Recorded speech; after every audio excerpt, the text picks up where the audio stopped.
bisa sama-sama berkumpul di persekutuan doa ini. Kita mau sama-sama sembah Tuhan, kita mau sama-sama naikkan pujian. Mari kita sama-sama siapkan hati kita.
Kebaikan-Mu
setiamu di dalam hidupku. Ku bersyukur. Sekali lagi katakan, ku bersyukur Bapa. Ku bersyukur Tuhan, buat kasih setiamu di dalam hidupku.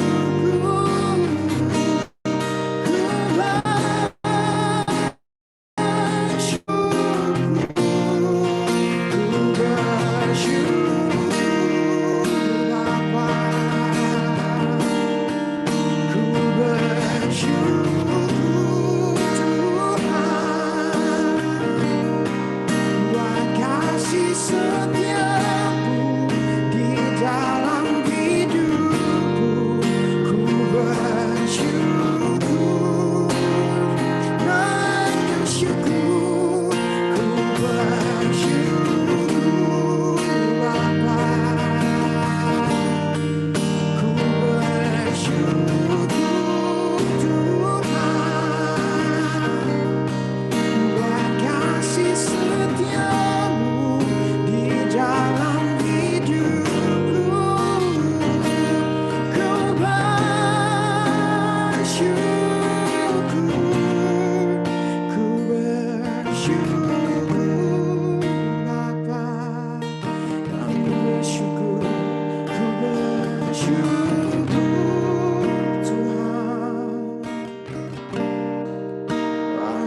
kasih setiamu di dalam hidupku.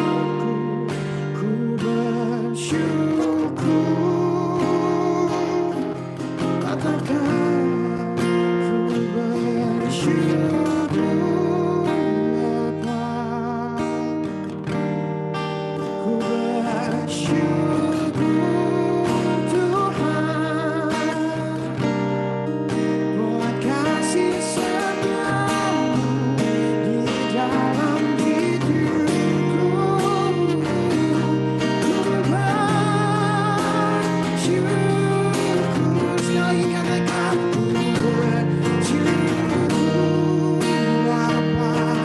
Kami bersyukur, ku bersyukur Tuhan, buat kasih setiamu di dalam hidupku. Ku bersyukur. Kami bersyukur Tuhan, ku bersyukur Bapa. Ku bersyukur Tuhan, buat kasih setiamu di dalam hidupku. Ku bersyukur.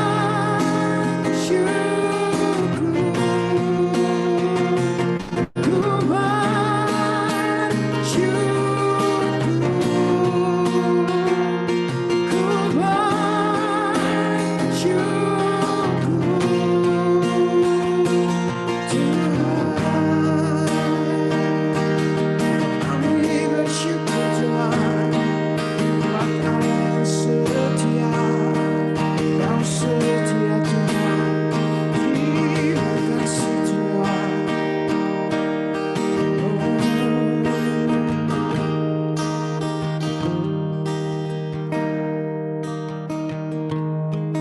Kami mengucap syukur Bapak kalau kami punya Bapak yang setia, Bapak yang baik kepada setiap kami. Kalau sebentar Tuhan kami akan memulai Tuhan persekutuan kami malam hari ini, biar Tuhan yang menyertai memberkati jalannya persekutuan ini dari awal hingga akhirnya. Hanya di dalam nama Tuhan Yesus kami selalu mengucap syukur. Amin. Shalom, Pak Heri silahkan. Iya, sebelumnya kita akan minta Pak Edi untuk doa pembuka. Silakan Pak Edi Ceng untuk doa pembuka. Ya, mari kita satukan hati. Terima kasih Tuhan, kalau hari ini kami boleh bersama-sama berfellowship di PDHZ ini Tuhan. Biarlah Engkau lancarkan semuanya Tuhan. Bagi teman-teman yang belum join, biarlah Tuhan ketuk hati mereka untuk bisa bergabung bersama kami untuk menerima berkat daripada Engkau. Engkau juga lancarkan semua dari internet, peralatan elektronik kami gunakan. Engkau berkati worship leader, MC, host, dan pesaksi dan membawa firman Tuhan, Tuhan. Biar Engkau urapi, Tuhan. Sehingga apa yang keluar dari mulut mereka boleh memberkati kami semua. Jadikanlah kami tanah hati yang subur, Tuhan. Sehingga boleh setiap benih firman yang jatuh boleh berbuah berlipat kali ganda di dalam hidup kami. Dan buah itu tetap. Terima kasih Tuhan. Kami serahkan acara fellowship kami ke dalam tangan pengasih Engkau. Biarlah segala pujian, kemuliaan, hormat, syukur bagimu. Dalam nama Yesus. Haleluya. Amin.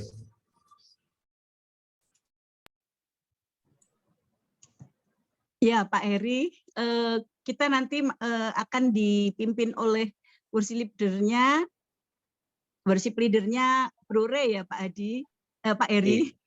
Iya. Kita juga ucapkan shalom kepada Pastor Linda yang sudah hadir pada malam hari ini. Shalom, Pastor Linda. Shalom Bu, shalom semuanya. Tuhan berkati. God bless you. Iya. Ya, terima kasih buat kehadirannya Pastor Linda, juga untuk Ibu Lani nanti yang akan membawakan kesaksian. Selamat datang juga, itu ada Ibu Raidah dari Malaysia juga sudah hadir ya, dan Bapak Ibu semua di sini. Pasti sukacita ya Pak Heri? Pasti malam ini kita dapat berkat luar biasa ini Bu Dia. Amin. Iya. Yuk kita mendengarkan pujian ya. Bukan mendengarkan, Bro Ray yang memuji Tuhan, kita memuji Tuhan di rumah. Betul sekali. Silakan, Bro. Oke, puji nama Tuhan. Ya, Bapak Ibu Saudara masih semangat walaupun sudah malam. Ya, kita mau sama-sama tetap sukacita sekalipun sudah malam. Tapi kita boleh bersyukur, kita berkumpul bersama-sama melalui Zoom ini untuk bersekutu. Kita mau sama-sama naikkan pujian bersuka.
Bersuka dalam Tuhan.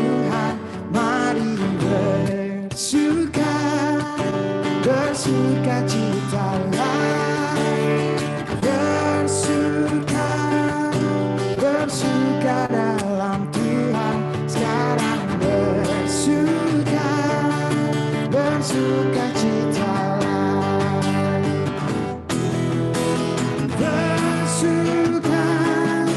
bersuka dalam Tuhan, mari bersukacitalah,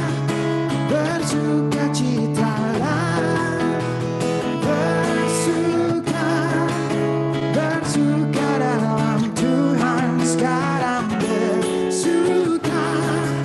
bersukacitalah, sekarang bersuka, sekarang bersuka, sekarang bersuka, bersukacitalah.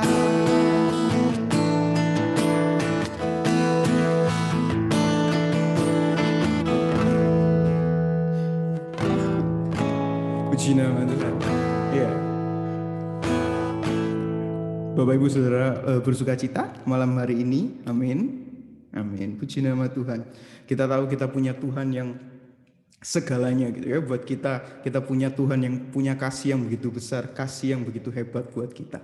Mari saya undang kita semua, kita sama-sama naikkan pujian ini. Kita mau katakan Yesus kalah segalanya.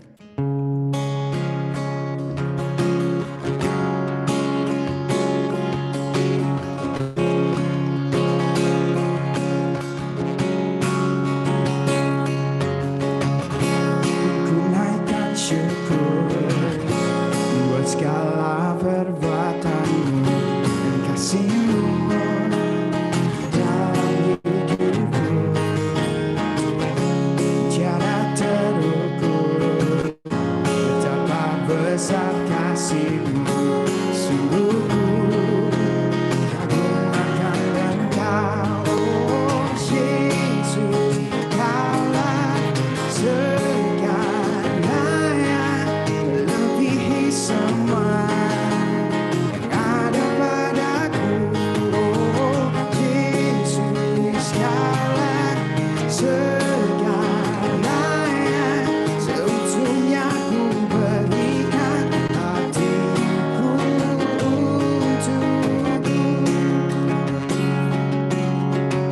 Katakan dari awal, ku naikkan syukur buat segala perbuatanmu dan kasihmu di dalam hidupku, oh tiada terukur, betapa besar kasihmu, sungguh aku makan Engkau, oh Yesus, Kaulah segalanya, melebihi semua yang ada padaku, oh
Puji nama Tuhan.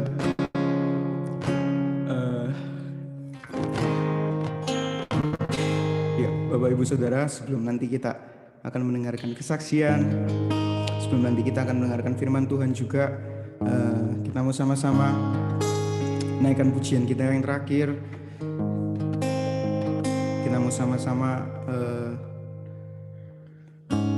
naikkan pujian ini, kita mau sama-sama meresapi kata-katanya yang ada. Kita tahu kita punya Bapa yang mengenal setiap kehidupan kita gitu ya, lebih dari siapapun, lebih dari orang tua kita, lebih dari anak kita, mungkin lebih dari pasangan dan lain sebagainya. Kita punya Bapa yang mengenal, bahkan kalau dibilang di Alkitab, saat kita masih di kandungan ibu, Tuhan sudah menenun kita, Tuhan sudah membentuk kita. Mari kita sama-sama naikkan pujian ini.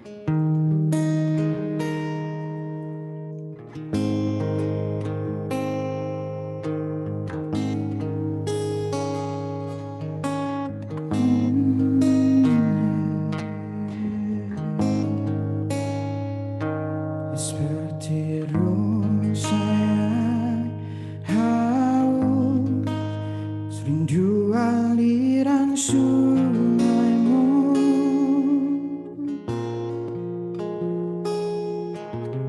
Hatiku tak tahan menunggumu.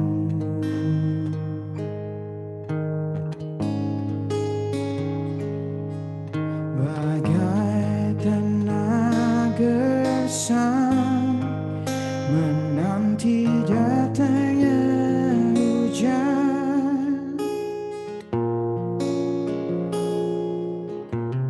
begitupun jiwaku, Tuhan.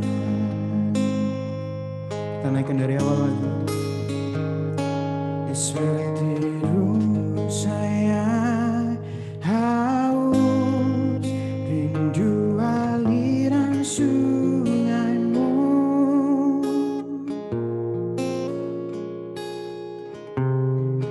Hatiku tak tahan menunggumu.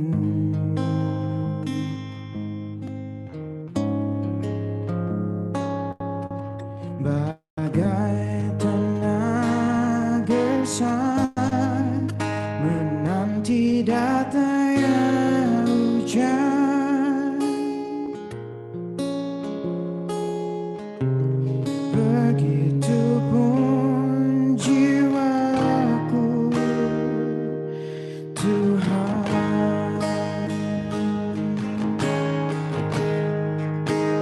Hanya Engkau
terima kasih untuk Bro Ray yang sudah membawakan puji-pujian. Nanti mohon disiapkan satu lagi untuk firman Tuhan ya. Sekarang masih ada acara lagi, yaitu kita akan mendengarkan kesaksian dan juga foto, serta ada kuis. Silahkan Pak Heri. Iya, kita mau kuis dulu atau dari kesaksian dulu, Bu Dia? Mungkin Kuis dulu kesaksian dulu. Ya, kesaksian dulu ya. Baik, Oke. malam hari ini kita akan mendengarkan kesaksian dari Ibu Esther Lani Tandayu ya.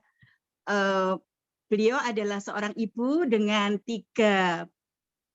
satu putra, 2 putri ya Bu. Nah, untuk detailnya cucunya berapa, nanti kita akan mendengarkan kesaksian ya mengenai bagaimana Tuhan sudah menolong Ibu Lani dari sakitnya ya, yang boleh nanti kita dengarkan luar biasa pekerjaan Tuhan dalam kehidupan Ibu Lani. Silakan Ibu Lani. Shalom, dengar suaranya? Oke, dengar Bu. Oke, ya. Shalom, saya bersyukur kalau pada hari ini saya bisa berada di PD ini. Itu semua oleh kemurahan Tuhan yang begitu besar dalam setiap hidup kita semuanya. Saudara, pada hari ini, pada saat ini, saya akan menyaksikan bagaimana pada waktu saya dengan tiba-tiba, semua itu masalah datang, tidak ada undangan. Maka itu dari kita sebagai anak-anak Tuhan, setiap kali harus kita tuh selalu bersiap sedia di hadapan Tuhan. Karena masalah itu datang dengan tiba-tiba.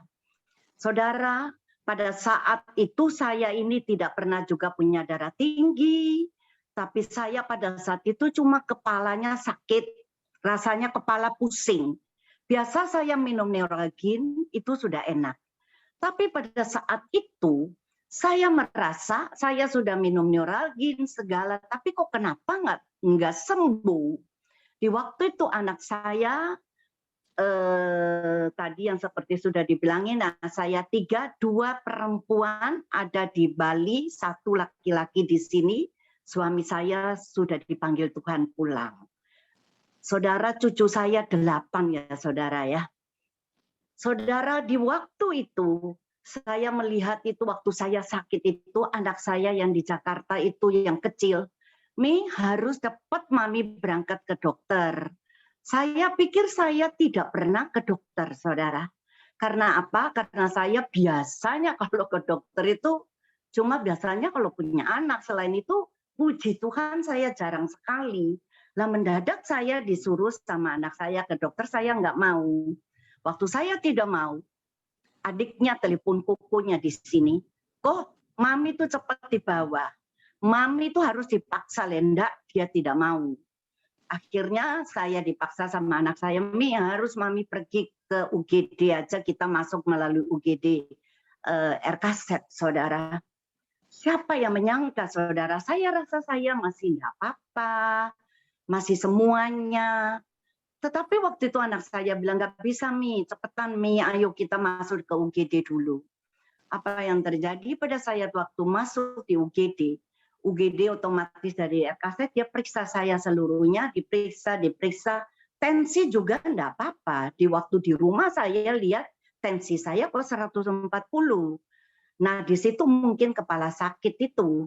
Sesudah itu, saudara, saya ikut sama anak-anak karena kalau sudah sendiri, kita itu mau lawan, itu juga jangan, lebih baik kita menurut kepada anak juga. Saya nurut, akhirnya diperiksa semuanya, berakhir saya itu disuruh di MRI. Di waktu saya di MRI, saya tanya buat anak saya, ada apa kok mami mesti mau di MRI? Terus katanya anak saya, Mi, sudah Tommy dokter itu katanya dokter jaga bilang harus begitu. Ya udahlah saya nurut saudara. Apa yang terjadi? Di waktu saya di MRI, saya tidak tahu karena juga mereka juga tidak kasih tahu.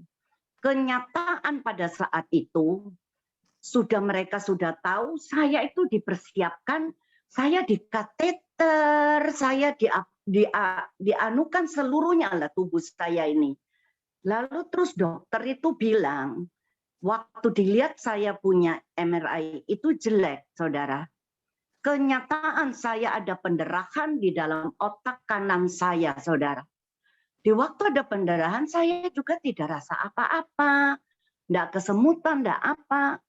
Waktu dibilangi dokter, lalu terpaksa harus anak saya disuruh cari dokter spesialis untuk saraf.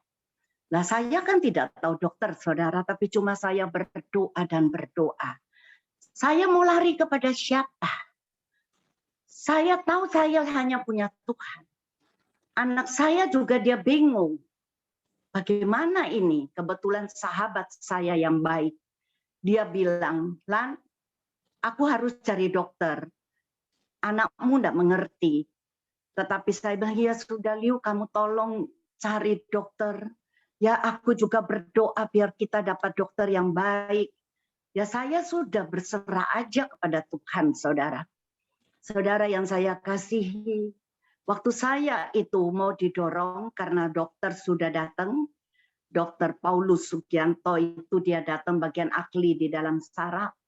Terus dia berbicara dengan teman saya dan anak saya yang laki yang satu di sini, bilang kalau mamamu ini kejadiannya pendarahan di otak kanan ini sebanyak 25 cc apa 23 cc. Lalu terus saya ya berdiam. Waktu itu saya dipersiapkan harus masuk di dalam ICU. Saudara, di waktu saya mau didorong, saya bilang sama dokter, jaga dulu dokter, tunggu sebentar. Saya ini mau berdoa dulu. Saya bertanya-tanya kepada Tuhan.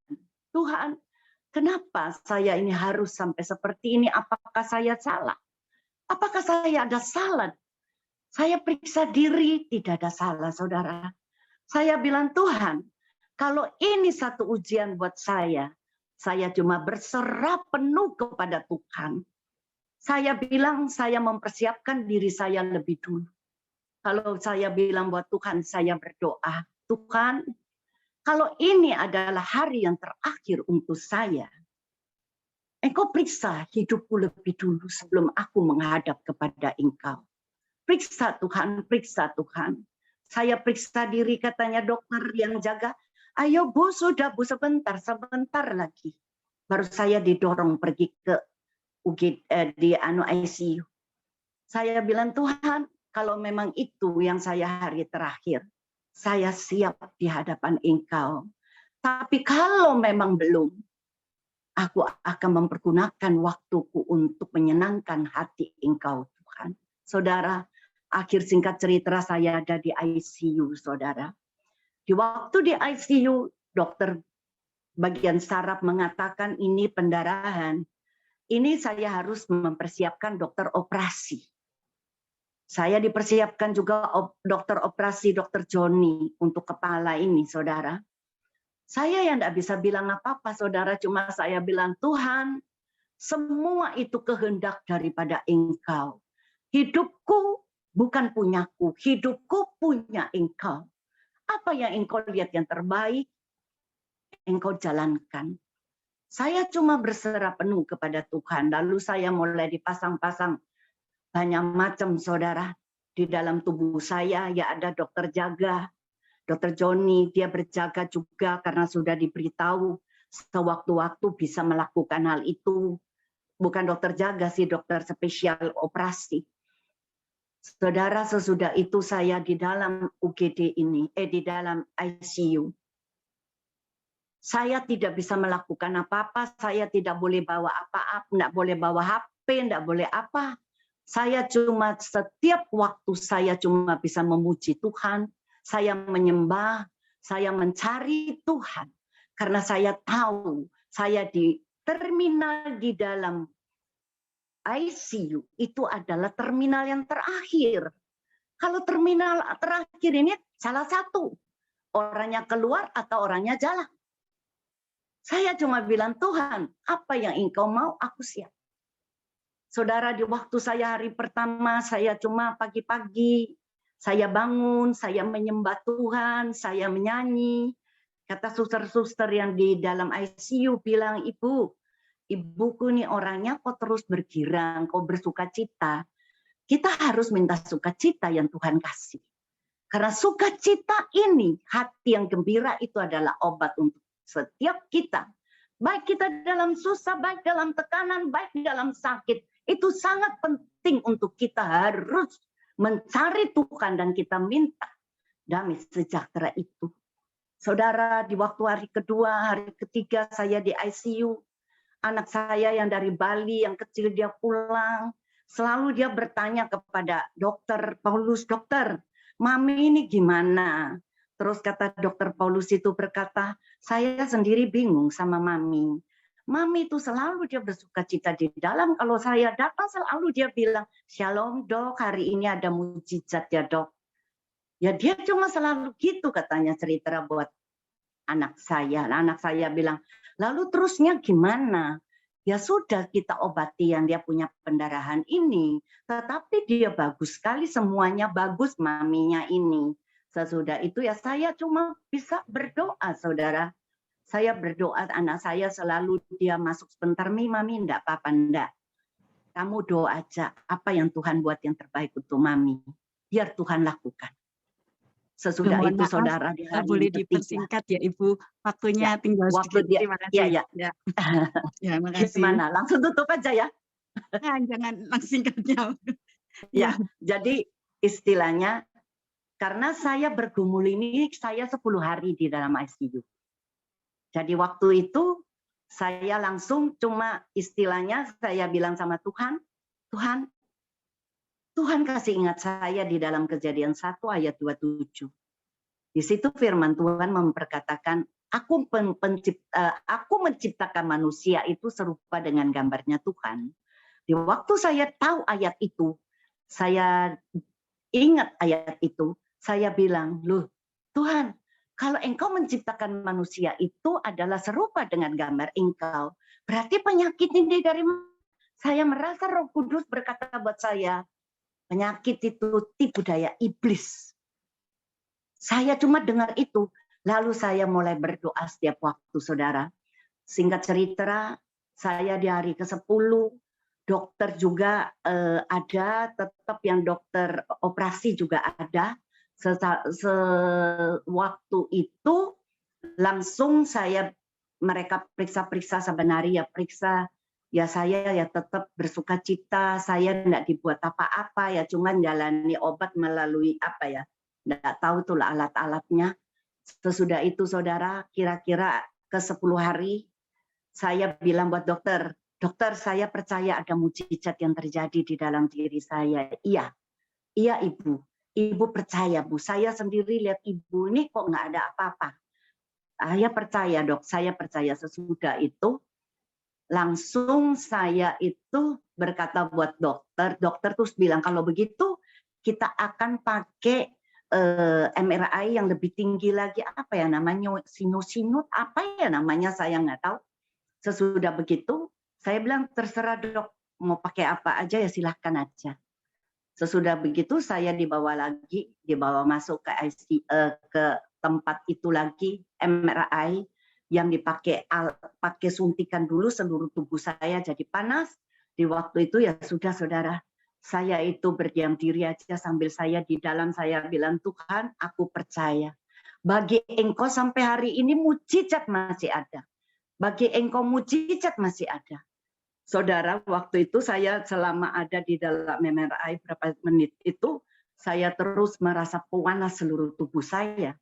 Sesudah itu selesai, kira-kira saya sudah malam hari, itunya sudah selesai semua itu apa ya, foto-fotonya mungkin selesai.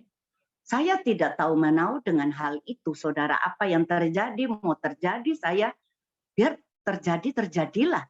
Mau apa? Sesudah begitu langsung saya waktu malam hari saya dijenguk sama Dr. Joni.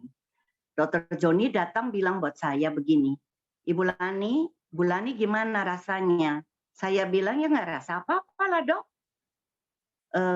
Loh Bu Lani, tadi kan sudah di MRI lagi kan pakai yang alat yang lebih canggih. Iya. Lalu itu gimana dok? Kalau menurut dokter lihat saya punya yang pendarahan itu gimana?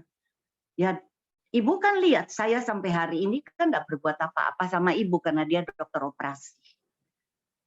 Kan ibu nggak ada apa-apa kan? Iya, saya rasa saya tidak ada apa-apa dan saya bisa bicara, bisa semuanya. Saudara, Tuhan saya dan saudara itu ajaib. Kalau saudara mengalami apapun dalam keadaan saudara dalam hari-hari sekarang, itu saudara mau sakit, saudara mau masalah, saudara ada tekanan, mungkin masalah keuangan, mungkin masalah apa saja. Jangan lupa, Tuhan yang saya dan saudara sembah itu Tuhan yang luar biasa. Amin. Dia bisa melakukan semuanya dengan baik, saudara. Tuhan itu Tuhan yang selalu mendengar teriakan kita. Dia penjaga Israel yang tidak pernah terlelap untuk tidur. Dia tahu dalam segala keluh kesah kita. Saudara, malam hari itu dokter John itu datang buat saya langsung duduk. Saya bilang, dokter cepetan tuh dok bilang ada apa sih dok kok malam-malam datang. Nggak berbuat apa-apa kan, saya bilang. Enggak, cuma dia tanya, loh ibu ini asalnya dari mana? Dia tanya, saya bilang, kenapa sih dok? Apa ibu ini ada turunan Korea? Loh, kok bisa tanya saya turunan Korea? Enggak ada lah, saya bilang. Sesudah begitu saudara, kenapa dok? Kenapa sih dok? Ayo tuh dokter cerita sudah buat saya waktu itu. Langsung dia bilang, kalau saya jadi Pak Paulus, dokter Paulus, saya suruh ibu pulang sekarang. Oh ya, berarti saya ada mujizat ya. Dia bilang, saya tidak berani, saya tidak etis untuk memberitahukan ibu. Tetapi menurut saya, ibu tidak ada apa-apa. Hah?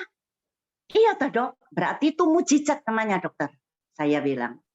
Singkat cerita, di waktu itu saya tanya sama dokter, dokter pindahkan saya 10 hari dari ICU, saya masuk di bagian yang satu lagi, namanya apa itu. Saya di situ lagi harus beberapa hari, sambil dilihat lagi. Dokter Paulus langsung bilang buat saya merengek-rengek untuk pulang. Saya bilang, dok saya dipulangkan aja, saya udah lama 12 hari di sini, dan saya termenung-menung di sini. Terus sudah begitu dokter bilang, ini saya tutup aja ya, sudah lebih. Jadi sampai hari ini saudara bisa lihat. Ya, jadi sampai hari ini saudara bisa lihat saya sampai hari ini mujizat Tuhan terjadi di dalam hidup saya. Saya sampai hari ini dalam keadaan yang luar biasa, Mantap, luar biasa. sehat, selesai. Biar ini bisa menjadi berkat. Ibu bapak yang duduk bersama di sini, jangan khawatir. Karena Tuhan yang kita sembah itu Tuhan yang hidup. Pertama dari kita, cara pandang kita bagaimana kita memandang masalah itu. Jangan ada kecemasan, jangan ada kekhawatiran, Amen. jangan ada ketakutan. Sudah sekian, amin. Amin. Ya. Mantap sekali Bulani kesaksiannya. Kita sangat diberkati. Terima kasih. Ya. Bu Dia, kita mau kuis dulu ya Bu Dia ya sebelum foto ya. Boleh, silakan. Ya, saya yang bacakan, Bu Dia yang jadi juri nanti. Bapak Ibu nanti kalau mau jawab open cam sama raise hand dulu ya. Nanti Bu Dia yang jadi jurinya. Ini sangat gampang sekali. Mohon maaf, Pak Pertanyaannya adalah yang lain bantu juga lihat ya siapa yang raise hand ya. oh iya. Jadi raise hand terus open kamera baru kita tunjuk baru yang bersangkutan Jawab. boleh jawab. Oke. Pertanyaannya adalah berapa lama bangsa Israel berkelana saat menuju ke tanah perjanjian yang disediakan Allah? 10 tahun. Bu Mercy ya. Bu Mercy. Kayaknya Bu Mercy. Ya, silakan Bu Mercy. 40 tahun. Ya, betul. Oh, ya. Alamatnya nanti tolong pemenangnya di Bu Mercy. chat di room chatting ya Bu ya. Ya, terima kasih. Selamat malam. Selamat malam Bu, terima kasih. Buat Bapak Semangat. Ibu nanti masih ada kuis lagi saat Q&A ya setelah firman ya. Iya, Pak Heri mungkin kita jelaskan sedikit ya mengenai Q&A-nya. Jadi nanti semua nggak duluan, semua boleh bertanya. Nanti kita akan memilih siapa pemenangnya. Begitu ya Pak Heri? Oh, jadi pertanyaannya harus berkaitan dengan firman Tuhan Ya, pada malam hari ini. betul. Jadi bukan kecepatan ya Bapak Ibu ya. Loh, bukan, nggak usah cepet-cepetan. Siapa semua boleh bertanya. Nanti kita yang pilih Iya. siapa yang berhak mendapat hadiahnya. Terima kasih. Gitu Pak Betul. Iri ya. Iya. Oke, minta tolong Pak Sofyan atau Pak Antoni untuk foto bersama. Silakan Pak Antoni. Ya, Pak Edi Pak yang handle Pak. Pak Edi Dang. Oh, Pak Ya, Edi Pak ya. Edi. Terima Oke. kasih. Pak Edi. Oke, nyalain cam-nya semua. Semua nyalain cam ya. Mau difoto, kasih senyum terbaik semua ya. Oke, slide pertama, 1, 2, 3. Oke, tahan ya senyumnya ya. Ada 3 slide soalnya. 1, 2, 3. Slide terakhir. 1, 2, 3. Oke, silakan Pak. Ya, oke. Sebelum firman kita minta Bapak Re untuk menyanyikan satu lagu. Profilnya Silakan. belum dibacakan dulu Pak. Profil dari Pastor Linda Lugito. Oh iya, baik. Ini saya bacakan untuk profil dari Bu Linda. Beliau adalah istri gembala di Pantai Indah Kapuk, Jakarta. Beliau juga melayani di gereja yang sama. Malam hari ini pasti kita akan diberkati dengan melimpah. Silakan Bapak Re untuk lagu firman.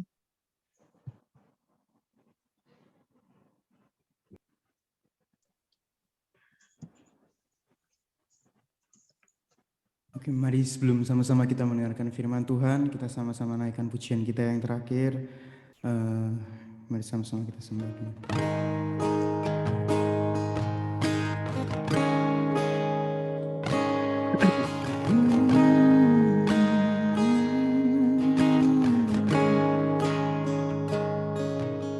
Engkau Tuhan yang setia, waktumu selalu yang terbaik. Engkau Tuhan sandaranku, dan ku hanya akan berharap padamu.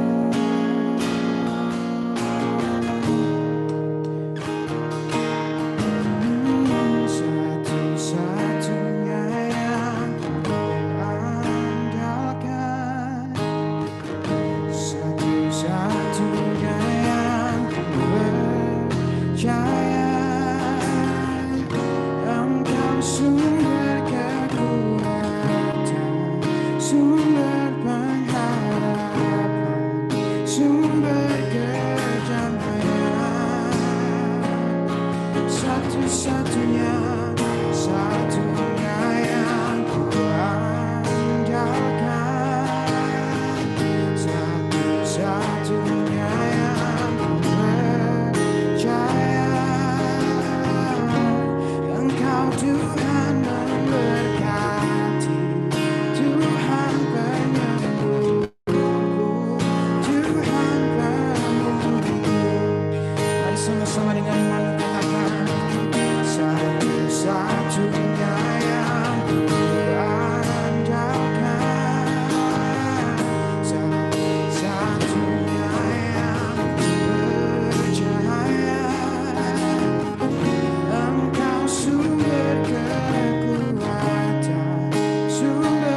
Silakan Tuhan, Pak kami Adi Pranoto bersyukur. untuk memimpin doa firman. Terima kasih. Sungguh Tuhan, kami bersyukur buat malam hari ini.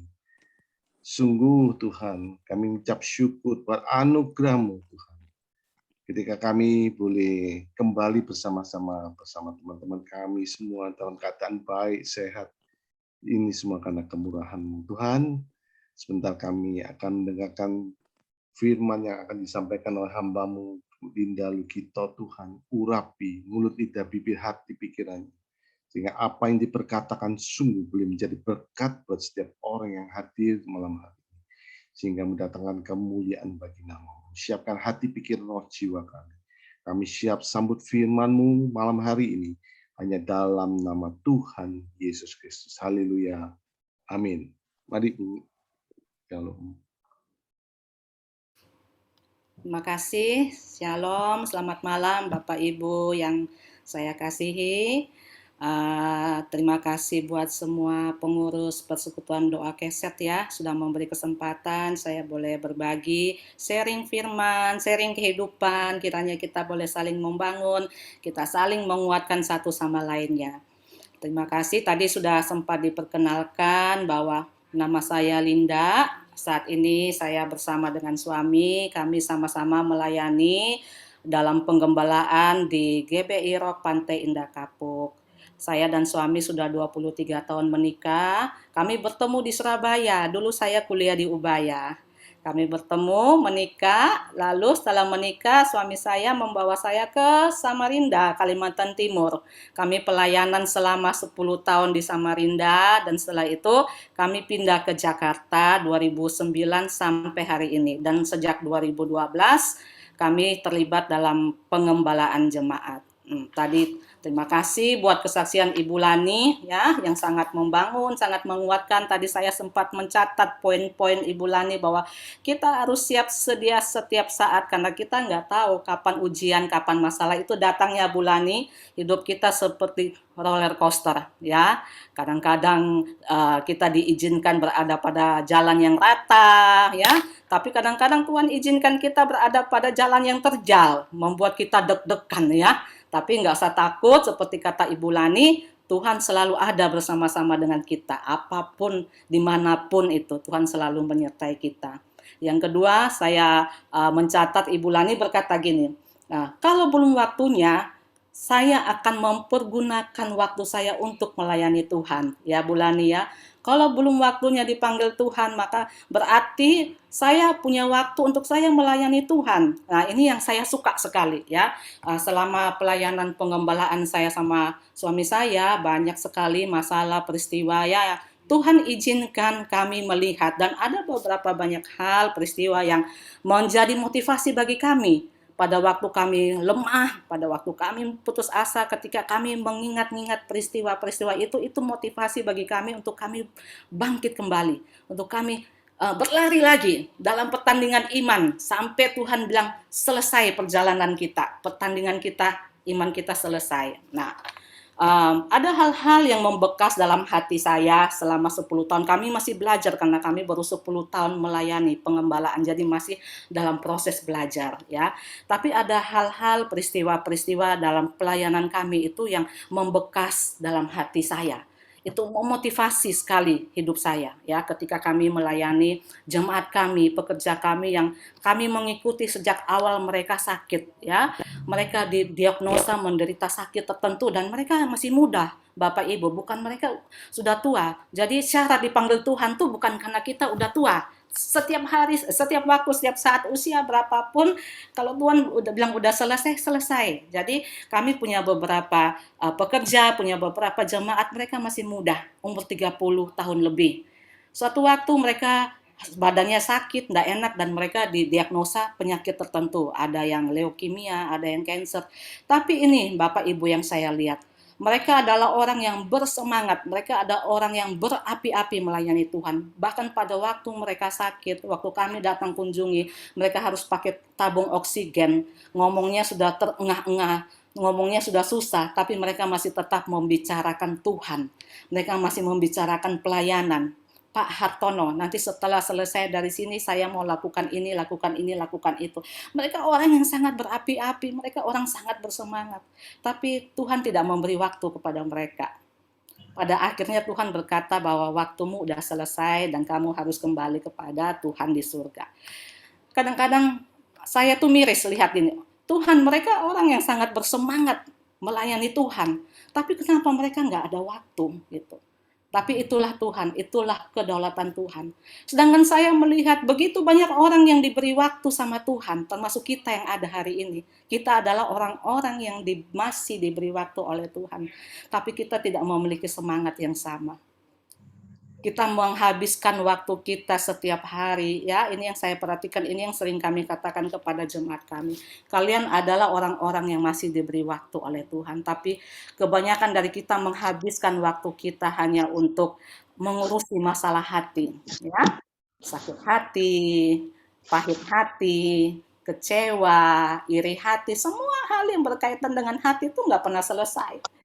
Dari awal kami kenal, 10 tahun kemudian masih terus jadi orang yang kalau ngomong selalu pahit, selalu pahit. Kenapa kita harus menghabiskan waktu kita sedemikian rupa, membuang waktu-waktu yang sudah Tuhan berikan kepada kita. Belum lagi anak-anak muda yang kami perhatikan menghabiskan waktu hanya di gadget, medsos, ya.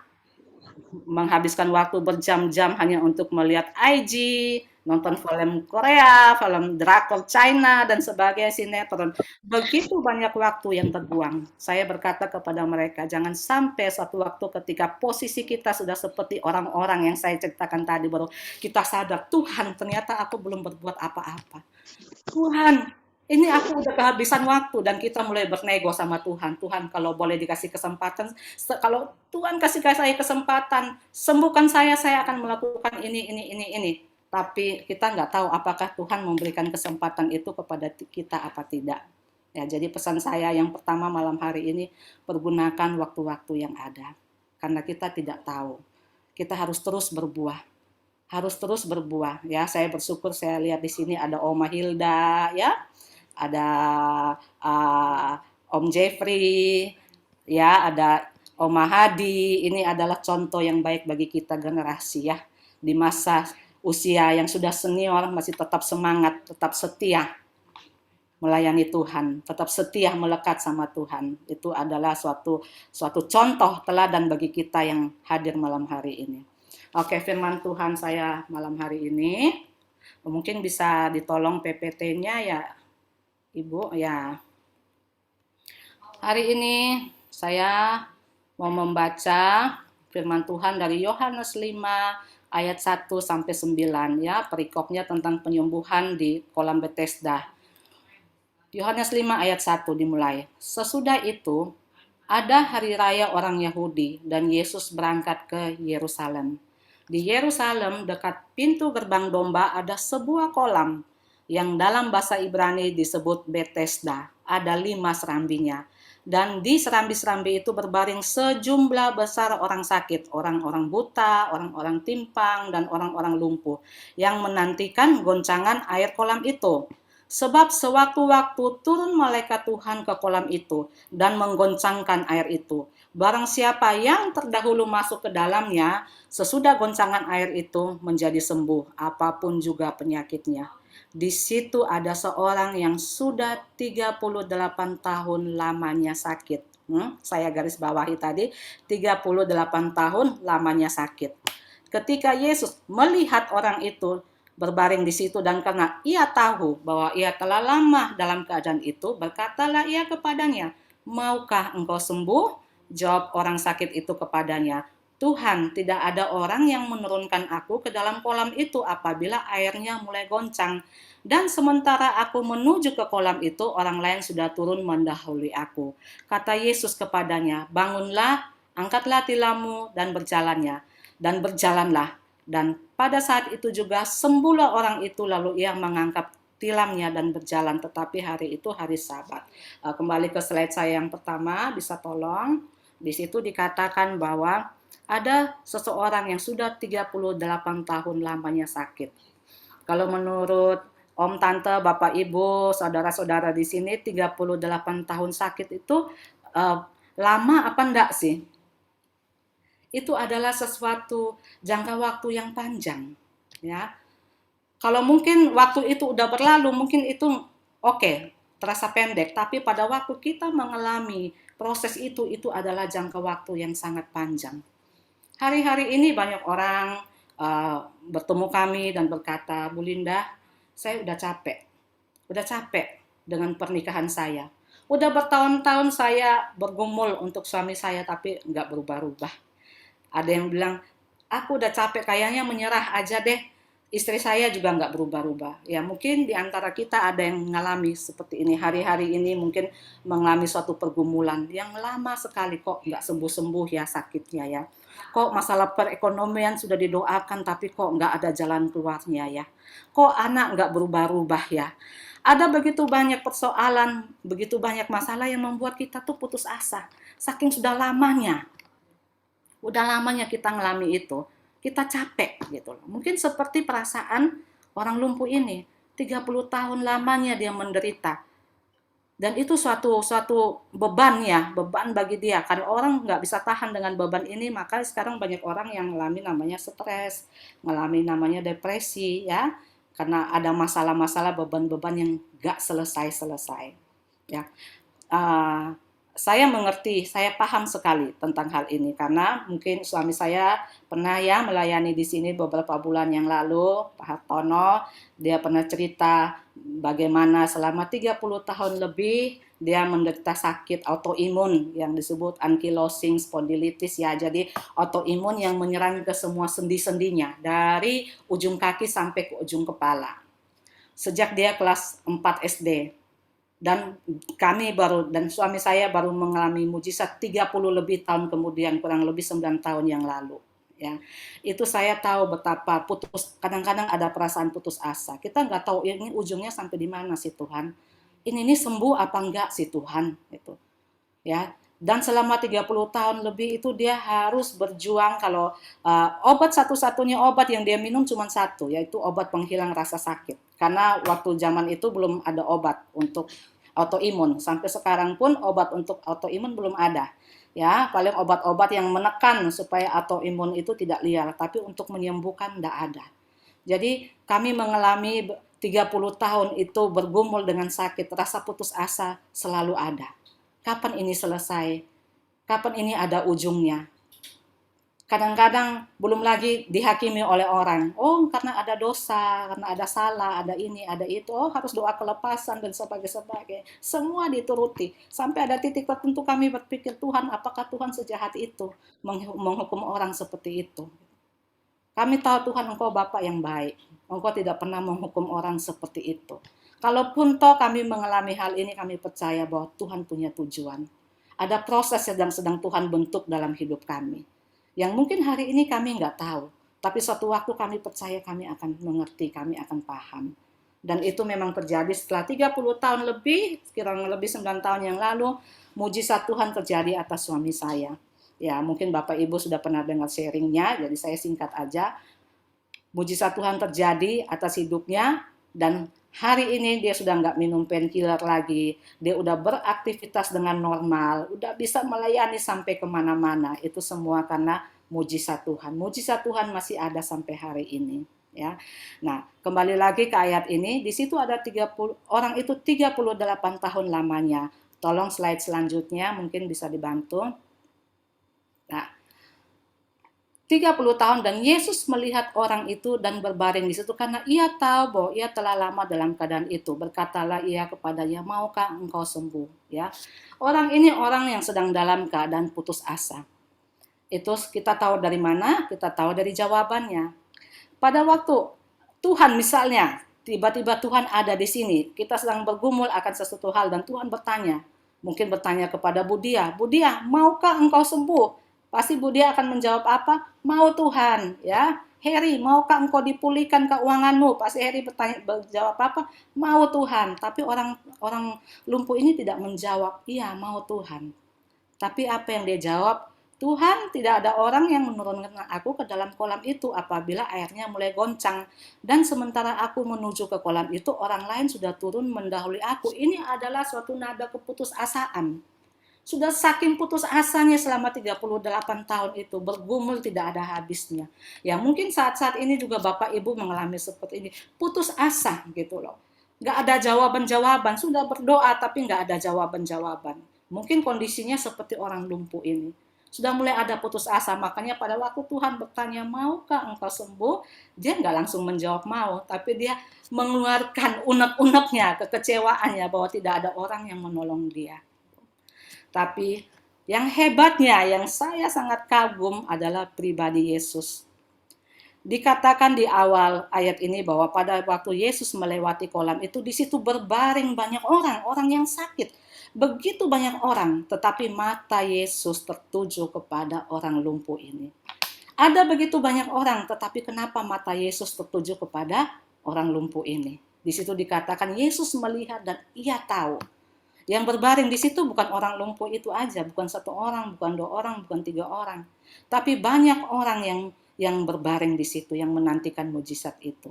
Tetapi Yesus ada di situ dan Yesus menuju kepada orang itu. Jadi Bapak Ibu yang ada di sini, Tuhan tahu sampai di mana batas kekuatan kita.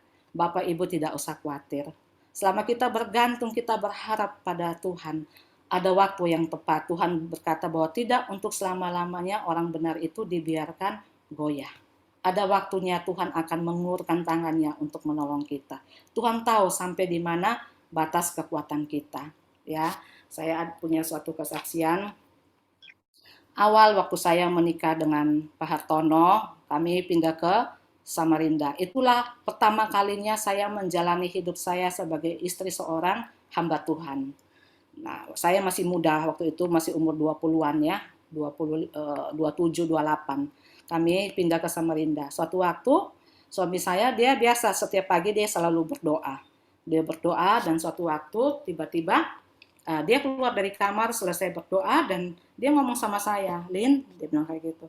Waktu saya berdoa tadi, Tuhan kasih sign di hati gitu loh, bahwa kita harus menabur untuk seorang kakak rohani kita yang di Surabaya, yang dulu membina kami di waktu kami di persekutuan di Ubaya, untuk memberi sejumlah uang. Oke, saya bilang kayak gitu. Saya tanya dia, kasih berapa?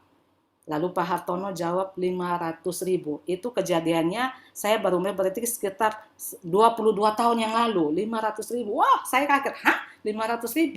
Sedangkan waktu itu uang di tangan saya tinggal 750.000. Dan saya disuruh memberi 500.000. Dan itu kondisinya minggu pertama. Bayangkan Bapak itu baru minggu pertama, uang tinggal 750.000 dan disuruh menabur 500.000. Waktu itu saya bertanya, enggak salah, saya bilang, apa enggak salah? Kita enggak akan cukup. Kita enggak akan cukup hidup dengan 250.000 sedangkan masih 3 minggu, saya bilang kayak begitu. Nah, akhirnya saya agak sedikit emosi, enggak tahu ya, padahal disuruh menabur, jadinya emosi gitu kan. Lalu suami saya ngomong kayak begini, kamu berdoa, kalau memang ini beban yang Tuhan taruh ke hati kita, ini memang dari Tuhan, Tuhan juga akan berbicara kepada kamu dan saya tidak akan memaksa kamu. Itu saya senang dari suami saya seperti itu. Dia nggak akan memaksa kita. Saya bilang oke, saya bilang kayak gitu. Bapak Ibu tahu apa yang terjadi selama 1 hari, 2 hari, saya tidak berdoa. Saya cuma doa makan, doa tidur, mengucap syukur, selesai. Tapi doa-doa yang lain saya nggak doa. Karena apa? Karena saya takut. Waktu saya doa Tuhan ngomong, ya Linda kasih, katanya kayak gitu. Jadi saya nggak berdoa. Selama 2 hari saya nggak berdoa gitu loh. Saya takut, waduh gawat nih kalau Tuhan juga ngomong ke saya suruh kasih 500.000 ini. Nah akhirnya masuk hari ketiga waktu saya lagi beraktivitas di dapur masak, tiba-tiba hati saya nih gelisah. Hati saya gelisah dan saya tiba-tiba, kenapa Tuhan hati saya gelisah? Tiba-tiba hati ngomong kayak gini, taati suamimu. Saya disuruh taat sama suami saya. Dalam hal apa? Ya tentunya dalam hal memberi 500.000 itu. Karena hati saya terus-menerus gelisah dan saya nggak bisa tahan, akhirnya saya ngomong sama suami saya, ya udah nggak apa-apa, kalau memang mau memberikan 500.000 itu ya udah transfer aja. Kamu udah pasti ikhlas, ya, karena Tuhan udah ngomong sama saya. Oke, nah akhirnya mulai tuh kita bikin skenario sendiri, kan orang Kristen suka gitu, skenario sendiri. Tabur 500.000, Tuhan bilang siapa menabur dia menuai. Waduh, udah tabur 500, setidak-tidaknya pasti menuai lah. Wah, nanti Tuhan kirim dengan cara ini. Bikin cerita sendiri, skenario sendiri ya. Nah, padahal skenario saya itu bukan skenarionya Tuhan. Setelah memberikan 500.000, hidup dengan 250.000, pelan tapi pasti uangnya habis. Dan tidak ada orang yang kirim berkat sesuai dengan skenario, nggak ada, gitu kan? Uang itu habis dan kami mulai menjalani namanya doa puasa terpaksa. Ya, beras mulai habis, makanan di kulkas mulai habis, ini mulai habis, itu mulai habis. Sampai terakhir untuk beli aqua galon aja nggak ada duit, saya harus masak air dari PAM, saya masak. Sampai terakhir benar-benar tidak ada makanan sama sekali. Dan kita masuk masa doa puasa terpaksa. Hari pertama tidak makan sama sekali, cuma minum. Ya. Hari kedua, puji Tuhan malamnya ada komsel. Waktu habis komsel ada tuh disuguhkan snack. Bolehlah bikin ya, kenyang. Hari ketiga, balik lagi nggak ada makanan. Seharian puasa. Hari keempat malam ada komsel lagi, boleh makan snack. Hari kelima, hari keenam kami tidak makan sama sekali. Karena apa? Karena tidak ada komsel, ya kan? Harusnya saya waktu itu bikin komsel di rumah ya, ngajak orang-orang ya. Hari itu nggak ada komsel, akhirnya 2 hari, Jumat, Sabtu, kami nggak makan sama sekali. Tapi saya nggak tahu kenapa hati saya bersuka cita. Saya sangat bersuka cita. Waktu itu suami saya bilang sama saya bahwa apapun yang kita alami, kita nggak boleh telepon orang tua kita. Sepakat, ya. Ini adalah proses kita bersama dengan Tuhan. Proses perjalanan iman kita, pengalaman iman kita bersama dengan Tuhan. Jadi kita jangan telepon orang tua, baik orang tua kamu, baik orang tua saya. Karena kami tahu, begitu kalau kami telepon orang tua kami, pasti saat itu mereka akan mengirim bantuan bagi kami dalam tempo yang sesingkat-singkatnya. Tapi kami nggak lakukan itu karena kami mau menjalani proses itu bersama dengan Tuhan. 2 hari kami nggak makan, Jumat 1, hari Minggu Pak Hartono melayani. Waktu itu dia sebagai worship leader. Dan di zaman itu nggak ada kayak zaman sekarang yang habis pelayanan kita terima yang namanya apa? PK, persembahan kasih. Nggak ada. Mau sebulan itu mau melayani 5 kali, 10 kali, berapa kali, tidak ada namanya PK. Jadi sistemnya cuma gaji, sebulan sekali terimanya.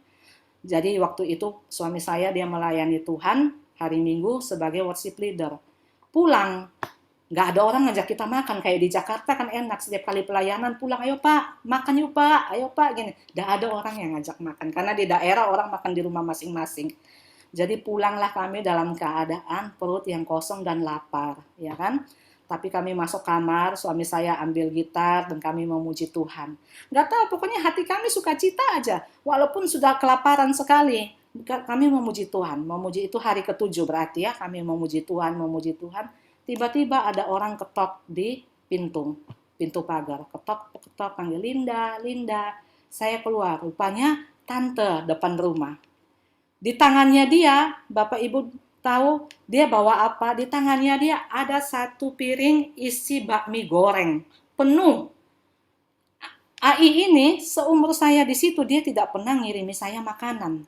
Tapi hari itu dia cerita tadi pagi, lagi masak mie, tiba-tiba keingat Linda, dia bilang kayak gitu. Jadi Ii masak sekalian buat Linda.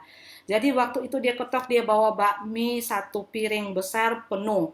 Saya bersuka cita, saya panggil suami saya. Suami saya waktu lihat bakmi itu dia bilang, puji Tuhan, Tuhan tahu sampai di mana batas kekuatan kita. Itu saya 20 tahun lebih ya Bapak Ibu, tapi saya sampai hari ini saya masih ingat rasanya mie itu, bentuknya mie itu, sampai wadah piringnya saya masih ingat karena itu sangat berkesan sekali. Itu bakmi yang terenak yang pernah kami makan hari itu. Dan kami menjadi kenyang hari itu. Saya tahu bahwa Tuhan mengirim tepat pada waktunya. Tuhan tahu sampai di mana batas kekuatan kita. Ujian-ujian yang Tuhan berikan tidak melewati batas kita. Yang penting kita punya sikap hati yang benar di hadapan Tuhan. Respon hati yang benar di hadapan Tuhan. Nah, waktu itu makanlah kami bakmi yang terenak, yang tersedap. Bakmi yang dimasak putihan, tidak pakai kecap. ada daun bawangnya, ada daun seledrinya di atas. Saya ingat sudah 20 tahun lebih, tapi saya ingat karena itu perjalanan saya bersama dengan Tuhan dan itu membekas ya. Nah, setelah itu malamnya tiba-tiba kakaknya suami saya yang di Semarang telepon. Dia tanya kabar, cerita ke sana, cerita kemari, lalu ngomong kayak gini, kamu minta dikirimi apa? Katanya gitu. Jadi suami jawab, apa aja, kirim aja gitu loh. 2 hari kemudian datanglah paket dari Semarang ya, Bapak Ibu yang mungkin ada yang dari Semarang ya, paket dari Semarang. Setelah kita buka isinya apa? Bandeng Presto Juwana ya, ada pia kemuning, ada banyak snack-snack di situ, dan kami hidup sampai akhir bulan dengan makanan yang dikirimi oleh kakak saya. Sampai akhirnya suami saya gajian lagi ya. Tapi setelah peristiwa itu yang saya lihat sampai hari ini 20 tahun kemudian, tidak pernah sekalipun kami kekurangan makanan. Tidak pernah sekalipun kami tidak makan setelah 20 tahun. Bahkan saya mau katakan bahwa sampai hari ini kami berkelimpahan dalam masalah makanan dan minuman. Setelah itu kami sadar bahwa ini adalah ujian yang Tuhan berikan kepada kami. Kadang-kadang kita sebagai orang Kristen, kita terlalu gampang ngomong Tuhan kita cinta Tuhan, Tuhan kita sayang Tuhan, ya kan? Kadang-kadang waktu kita ucapkan kita sayang Tuhan, kita cinta Tuhan, Tuhan pingin pembuktian. Betul nggak kamu cinta aku? Betul nggak kamu sayang aku? Ya, buktinya mana? Makanya kadang-kadang Tuhan izinkan banyak hal terjadi dalam hidup kita. Mungkin Tuhan pingin lihat betul nggak yang kamu katakan itu bahwa kamu mengasihi aku, betul nggak kamu mencintai aku. Jangan sampai karena cuman hanya masalah makan minuman aja yang tidak terpenuhi dalam hidup kita, kita mulai bersungut-sungut, kita mulai marah, ya mulut yang sama mengaku Tuhan itu luar biasa, tapi mulut yang sama kita juga keluarkan persungutan. Ya, jadi kadang-kadang Tuhan izinkan keadaan yang tidak enak yang kita hadapi, yang kita lalui, kadang-kadang untuk melihat kualitas hati kita, seperti apa sih? Kalau aku tolong kamu, kamu bilang aku baik, tapi begitu pertolongan itu nggak ada, kamu nggak bisa bilang aku baik gitu. Apakah itu namanya cinta? Ya, namanya cinta orang menikah ya, janji nikah dalam suka dan dalam duka, ya kan? Anak-anak muda zaman sekarang kan dibalik kan, dalam suka dan dalam suka sekali, ya. Dalam miskin maupun kaya, dalam kaya maupun miskin, dalam kaya dan kaya sekali. Nah, kadang-kadang bercanda kayak begitu, ya kan? Nah, Tuhan ingin melihat kualitas hati kita. Jadi, Bapak Ibu, apapun yang Bapak Ibu alami hari-hari ini, percaya, pertolongan Tuhan tidak pernah terlambat. Tetap memiliki pengharapan kepada Tuhan. Kita lihat orang lumpuh itu, 30 tahun dia menderita sakit dan itu udah membuat putus asa. Tapi anehnya selama 38 tahun dia tetap berada di kolam itu. Tandanya apa? Bahwa walaupun dia putus asa, tapi jadi ada 2 sisi yang saya perhatikan. Satu sisi dia punya pengharapan, satu sisi dia mulai putus asa. Itu yang mungkin kita alami. Kadang-kadang mungkin kita putus asa, tapi kita juga punya pengharapan gitu loh. Ada harapan, tapi bisa juga putus asa. Itu nggak apa-apa, itu manusiawi ya. Yang penting kita tetap punya pengharapan di dalam Tuhan. Dan dikatakan bahwa Yesus melihat dan dia tahu. Bapak Ibu, Yesus melihat Bapak Ibu, apa yang Bapak Ibu alami hari-hari ini, pergumulan apa yang Bapak Ibu alami hari-hari ini. Dan Yesus tahu, dan ingat bahwa Tuhan tahu bahwa tidak untuk selama-lamanya orang benar itu dibiarkan goyah. Ada waktunya. Yang penting kita memiliki respon hati yang benar. Ya, tapi sekarang kolam Bethesda itu sudah nggak ada lagi. Kalau kita pergi ke Israel itu kolam udah kering ya, udah kering dan dia udah menjadi suatu objek wisata rohani. Jadi sudah nggak ada airnya. Karena apa? Karena sang pemberi mujizat itu udah ada bersama-sama dengan kita. Nah, ini kolam Bethesda kira-kira gambaran zaman dahulu seperti kayak gitu. Bayangkan ya, orang lumpuh ini setiap hari dia melihat mujizat di depan matanya dia dan dia sendiri nggak mengalami mujizat. Sewaktu-waktu air itu bergoncang, siapa yang masuk dulu dia sembuh. Itu mungkin udah puluhan kali, bahkan mungkin ratusan kali dia melihat mujizat di depan mata. Itu juga yang mungkin kita alami. Kenapa orang itu ditolong Tuhan? Temanku udah ditolong Tuhan, tapi aku kok belum ditolong Tuhan, ya kan? Tapi enggak apa-apa. Dalam semua proses yang kita alami, Tuhan punya rencana, ya. Dilihat Tuhan datang menghampiri orang di antara sekian banyak orang itu. Ya, jadi ayo Bapak Ibu yang mungkin hari-hari ini sedang mengalami suatu pergumulan, yang merasa letih, merasa capek, ayo kita punya pengharapan. pengharapan kita tidak pernah mengecewakan. Matius 6 ayat 33 pernah berkata, janganlah kamu khawatir tentang apapun juga, tentang apa yang kamu makan, tentang apa yang kamu pakai. Kamu lihatlah burung-burung di udara Tuhan pelihara. Intinya gini, semua kebutuhan dasar kita, yang penting itu kebutuhan, bukan keinginan. Tidak usah khawatir, Tuhan pasti akan mencukupinya. Tetapi apa yang harus kita lakukan? Carilah dahulu kerajaan Allah dan kebenarannya, maka semuanya itu akan ditambahkan kepadamu. Carilah, ya. Mencari, cari adalah kata-kata aktif, kalimat aktif, kita mencari gitu loh. Nah, kadang-kadang kita memakai ayat itu tapi kita pasif, kita nggak buat-buat apa-apa, itu kita nggak mencari. Mencari yang di sini yang dimaksudkan Tuhan adalah mencari sebagai mencari secara aktif, mencari kebenaran firman, mencari Tuhan itu sendiri, mencari isi hati Tuhan, apa yang Tuhan mau dalam hidup kita. Itu namanya mencari, aktif, selalu haus sama Tuhan, selalu pingin tahu Tuhan isi hatimu tuh apa sih. Bukan mencari yang pasif, hanya duduk aja, menunggu mujizat, kita nggak melakukan apa-apa. Bahkan itu mungkin terkesan jadinya kita malas, ya kan? Tapi mencari sesuatu yang aktif gitu loh. Kata mencari itu kata yang aktif. Ya, jadi ayo kita cari Tuhan dan kebenarannya, cari kerajaan Tuhan dan kebenaran, cari isi hati Tuhan. Maka Tuhan bilang, kamu jangan khawatir. Semuanya itu yang masalah kebutuhan sehari-hari itu, makan, minum, dan sebagainya, akan ditambahkan kepadamu. Ya, oke, jadi hari ini firman yang singkat, tapi saya berharap ini bisa menguatkan Bapak Ibu yang hari-hari ini mungkin sedang dalam pergumulan, ya, sedang putus asa. Ingat firman ini bahwa Tuhan ada, Tuhan melihat, dan Tuhan tahu. Ya, dan Tuhan akan memberikan pertolongan tepat pada waktunya. Yang penting apa? Yang penting kita memiliki sikap hati yang benar di hadapan Tuhan. Yang kedua, kita jangan pasif. Ya, kolam Bethesda dulu itu karena Yesus belum ada. Ya, sekarang Yesus sudah ada bersama-sama dengan kita. Kolam itu udah kering. Jadi kita jangan menunggu mujizat itu secara pasif, tapi ayo berbuah-buah seperti Ibu Lani katakan, ya. Kalau kita masih diizinkan untuk hidup, itu waktunya kita bekerja, berbuah-buah bagi kerajaan surga. Jadi jangan kita duduk mengasihani diri kita sendiri, tapi ayo kita mulai berbuah-buah, ya. Seorang hamba Tuhan berkata bahwa harta karun terpendam yang paling banyak nilainya itu terletaknya di mana? Di kuburan. Oh, kenapa bisa di kuburan? Karena disitulah banyak orang meninggal dengan begitu banyak potensi talenta yang belum sempat dikobarkan.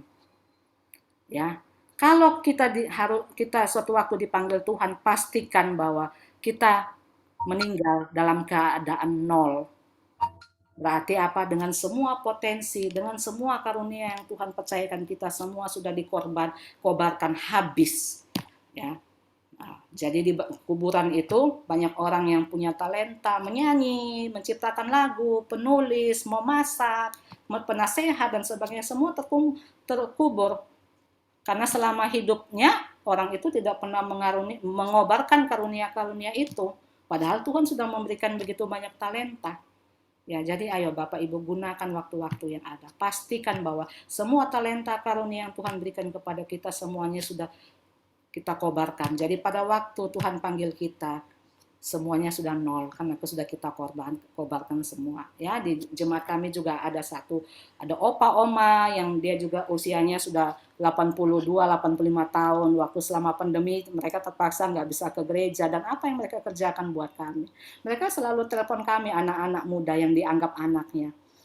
Tanya kabar, doakan kami. Itu yang mereka kerjakan, rutin mereka kerjakan. Tanya kabar, semangati kami, doakan kami. Kadang-kadang mereka masak dan mereka kirim kepada kami. Itu adalah sesuatu buah yang mereka kerjakan, ya. Mungkin mereka nggak bisa seperti orang yang masih muda, yang sehat, yang harus pergi menginjil dan sebagainya, atau melakukan aktivitas-aktivitas. Mungkin mereka nggak bisa, tapi mereka tetap berbuah-buah walaupun di masa tua mereka. Mereka tetap berbuah-buah, menjadi sehat dan gemuk. Karena apa? Mereka nggak pernah memikirkan diri sendiri, mereka selalu memikirkan orang lain, ya. Ayo Bapak Ibu tetap semangat yang sedang mengalami mungkin musim-musim yang nggak enak hari-hari ini.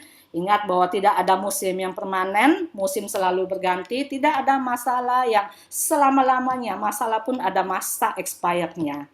Ya, tapi yang pasti adalah setelah masalah itu berlalu, bagaimana keadaan iman hati kita di hadapan Tuhan. Ya, jadi belajar berespon dengan benar, belajar memiliki sikap hati yang benar, belajar bersyukur kepada Tuhan apapun yang Tuhan izinkan terjadi atas kehidupan kita. Ingat bahwa tidak untuk selama-lamanya kita ada di bumi ini, kita punya tujuan yang lebih kekal, yaitu di surga. Jangan fokus, jangan habiskan seluruh waktu, tenaga, fokus hanya untuk apa yang sementara di bumi ini. Ya, yang seperti saya ceritakan, anak-anak muda masih umur 30-an tapi mereka sudah harus kembali ke sana. Ada seorang jemaat kami juga kayak gitu. Hari Minggu masih melayani, hari Rabu pagi masih makan sama-sama sesama rekan sekerja. Habis makan dia merasa badannya nggak enak. Dia pulang, minta menantunya ngantar ke rumah sakit. Waktu nunggu antri, dokter masuk ke situ, dia duduk, masih cerita sama menantunya. Tiba-tiba dia keluarkan HP, habis keluarkan HP, tiba-tiba tarik napas sekali langsung meninggal. Ya, itu kami semua satu gereja syok. Kenapa kemarin hari Minggu dia masih sehat, masih melayani Tuhan sebagai asyir. Hari Rabu kita dengar cara meninggal yang begitu waktu di antrian dokter. Tarik napas sekali langsung nggak ada. Ya, jadi ayo, jangan Bapak Ibu, kita jangan fokus apa yang ada di dunia ini. Ya, semua masalah yang ada ini tidak ada yang permanen, tapi kita fokus kepada yang namanya kekekalan. Ya, disitulah kita selama-lamanya. Suami saya selalu berkata kepada jemaat-jemaat kami, kamu yang belum punya rumah di bumi ini, kamu gak usah stres, nggak apa-apa. Kalau memang Tuhan izinkan kamu punya, puji Tuhan. Tapi kalau Tuhan nggak izinkan kamu punya, kamu gak usah takut. Di surga tuh banyak rumah, Tuhan sudah siapkan.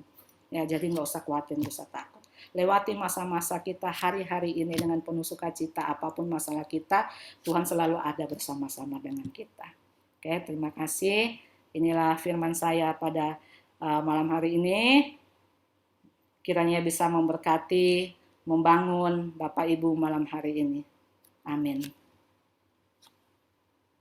Terima kasih banyak Bu Linda, luar biasa, pasti sangat memberkati. Jadi Bapak Ibu, sedikit saya simpulkan firman malam hari ini adalah bahwa apapun keadaan kita semua pasti mengalami namanya suatu cobaan dan masalah. Tapi percayalah bahwa masalah atau cobaan itu ada expirednya. Dan percayalah bahwa semua itu tidak melebihi kemampuan kita. Tuhan sayang sama kita semua. Sebentar lagi ada Q&A ya Bu Linda ya. Bapak Ibu yang mau bertanya boleh silakan. Nanti yang pertanyaannya berkaitan dengan firman Tuhan malam hari ini akan mendapatkan merchandise. Silakan Bapak Ibu. Nggak dapet ya nggak apa-apa. Yang penting bisa bertanya. Oh ya, Bu Rustin ya silakan. Yang penting bisa bertanya. Itu ini saya tidak melewati dengan firmannya yang diajukan sama Ibu Linda ini ya. Tentang saya cuma 2 pertanyaan tadi ya. Saya bertanya cuma 2. Saya minta jawaban yang singkat jelas aja, nggak usah terlalu lama. Tapi tentang yang kesaksian tadi ada hubungannya dengan yang ditujukan sama ini Pendeta Linda ya, tentang seorang lumpuh yang 38 tahun. Saya tanya pertanyaan itu pada waktu zamannya Tuhan Yesus. Tetapi sekarang banyak penyembuhan yang dilakukan oleh hamba-hamba Tuhan. Bisa sembuh. Apakah itu palsu atau tidak? Sebab saya takut-takut akan nabi-nabi palsu zaman sekarang. Pertanyaan yang pertama. Yang kedua, apakah penyembuhan itu lewat dokter? Apa salah? Sebab orang-orang itu punya iman yang sungguh-sungguh. Akhirnya tetap ke dokter dan dioperasi lalu sembuh. Nah, itu 2 pertanyaan saya itu. Ya, makasih Ibu. Ya, tentang penyembuhan oleh hamba-hamba Tuhan, apakah itu palsu apa enggak ya? Kita tidak bisa menghakimi ya Bu ya. Memang sekarang Tuhan bisa memakai hamba-hamba Tuhan untuk melakukan mujizat itu ya. Karena firman Tuhan juga berkata bahwa kita akan diberi kuasa ya untuk menyembuhkan orang sakit dan sebagainya. Apakah itu kesembuhan hamba Tuhan itu apakah nabi palsu apa enggak ya, kita harus tahu, kita harus lihat buah-buah hidupnya ya, kehidupan hamba-hamba. Makanya kami sering mengajarkan kepada jemaat kami bahwa kita jangan terpesona dengan hamba Tuhan yang atas mimbar yang karismanya. Oke, kita harus melihat buah-buah kehidupannya dia seperti apa. Tapi kalau memang Tuhan mengaruniakan dia untuk melakukan mujizat, ya enggak apa-apa, itu bisa aja Bu Ya. Yang kedua, penyembuhan lewat dokter. Itu pun juga bisa aja. Tuhan adalah Tuhan yang kreatif. Cara Tuhan menyembuhkan seseorang, pengalaman satu orang dengan pengalaman orang lain itu tidak sama. Ada yang memang Tuhan melakukan mujizat kesembuhan saat itu juga waktu KKR didoakan dan dia mengalami kesembuhan. Tapi ada yang Tuhan izinkan dia mengalami proses demi proses, ya, seperti cerita Bulani tadi, mengalami proses harus melalui dokter, ya. Dokter itu pun kita tahu pasti Tuhan juga memberi hikmat kepada dia untuk melakukan kesembuhan. Dokter yang pintar pun juga Tuhan yang memberi hikmat, ya. Jadi itu juga nggak apa-apa. Jadi kita tidak bisa menghakimi orang sembuh dengan cara didoakan, dengan cara dia itu tidak berkaitan dengan iman seseorang. Oke? Ya, makasih Bu. Ini berarti dokter juga nggak salah, Bu, ya? Nggak salah, tidak salah.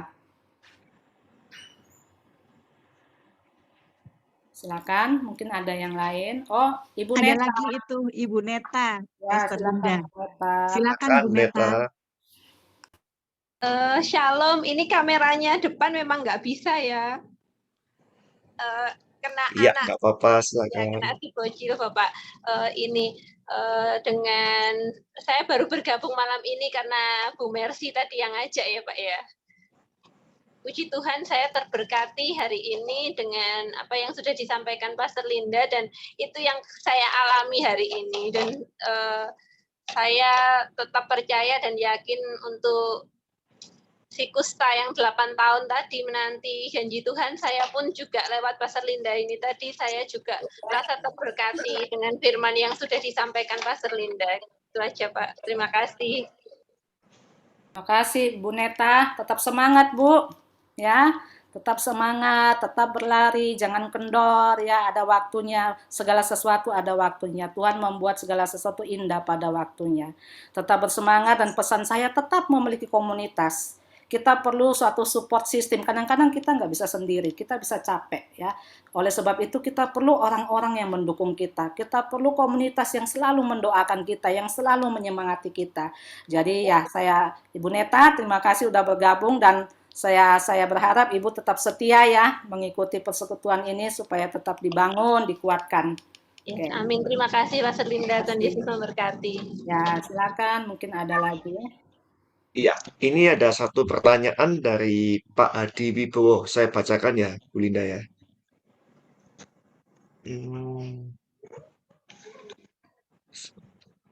Bagaimana mengelola pola pikir kita agar tidak kalah dengan intimidasi-intimidasi yang kadang menjadi batu sandungan bagi kita?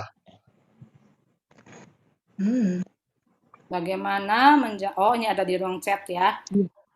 Iya. Bagaimana menjaga pola pikir kita ya? Menjaga pola pikir kita ya pastinya harus selaras dengan firman Tuhan. Ya, apa yang sering kita pikirkan itu yang akan sering menguasai pikiran kita. Kalau yang kita renungkan firman Tuhan, maka pada waktu kita dalam masalah, kita dalam keadaan yang tertekan, firman yang akan keluar.